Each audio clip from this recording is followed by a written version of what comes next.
ప్రేమ దయ్యం. ఈ ప్రేమ దయ్యాలు ఇప్పుడు ఈ మధ్య తెగ తిరుగుతున్నాయి.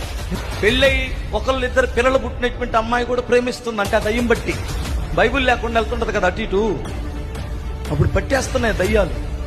అందుకని మీరు ఎటు వెళ్ళినా సిలువు గుర్తులు వేసుకుని వెళ్ళండి, ఆ దయ్యం పట్టుకుని ఉంటుంది. నేను చాలా సార్లు ప్రార్థన చేసుకొని, తండ్రి నా ప్రభువా, నా భార్య తప్ప నా ఊహల్లోకి ఎవరిని రానివ్వద్దు తండ్రి, యేసు రక్తమే చేయము, యేసు రక్తమే చేయమని ఎన్నోసార్లు సిలువు గుర్తులు వేసుకొని నేను కూడా అగాధంలో కదా వెళ్తున్నాను.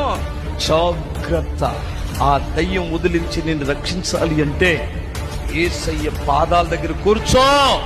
ఈడ కూర్చోవడానికి నీకు తీరిక లేకపోతే జీవితం సర్వనాశనం అయిపోయింది. ఎప్పుడైతే ఆ దయ్యం పట్టిందో నీకు చర్చికి రాబుద్ధి కాదు.